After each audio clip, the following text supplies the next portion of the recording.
Never run out of battery again with the INIU portable charger, the slimmest 10,000 milliamp hour power bank that keeps your devices charged on the go. Stay powered up wherever you go. Click the link in the video description to shop now on Amazon. What's good, football fans? Welcome back to the Drizzy Dispatch. I'm your host, and we're about to break down some key stats that'll give you an edge when it comes to predicting player performance. You know how often coaches draw up plays targeting certain receivers?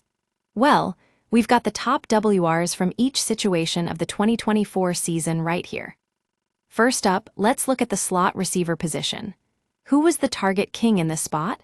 It was none other than Drake London, who saw a whopping 23% of his team's passing attempts go his way. That's impressive, especially considering he played on a high-powered offense with a plethora of playmakers. But what really stands out is how effectively London exploited defensive weaknesses.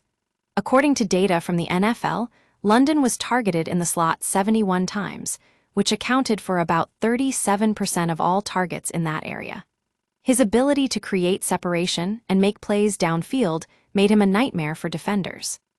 Another WR who consistently drew high volumes of attention was Amon-Ra St. Brown. The Detroit Lions star receiver saw over 20% of his team's passing attempts go his way, with many coming on third downs when the game was on the line. St. Brown's ability to make big plays in clutch situations is a major reason why he's become such a reliable target for Jared Goff. Now, let's take a look at some other WRs who were frequently targeted by their offenses. Justin Jefferson led all receivers with 28% of his team's passing attempts, which is no surprise given his dominant performance last season. But what was interesting was how he was targeted in different situations. According to data from the NFL, Jefferson saw over half of his targets come on deep passes when trailing behind by a touchdown or less. On the other hand, CeeDee Lamb saw a significant amount of attention on intermediate passes, with 34% of his team's passing attempts coming between 3-6 yards downfield. This was likely due to the Cowboys' emphasis on getting the ball out quickly and making plays in the soft zones. Finally, let's talk about one receiver who took it upon himself to be a top target every single game: Stefon Diggs. The Buffalo Bills' star WR saw over 25% of his team's passing attempts go his way, with many coming on short passes when the offense was looking to sustain drives.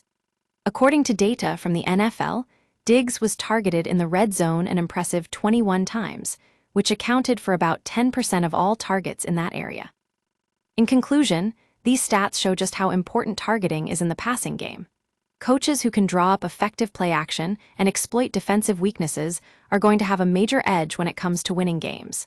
And let me tell you, teams that can consistently get their top WRs involved are going to be the ones making deep playoff runs. Thanks for tuning in to this episode of the Drizzy Dispatch. Don't forget to like, comment, and subscribe for more NFL analysis and insights.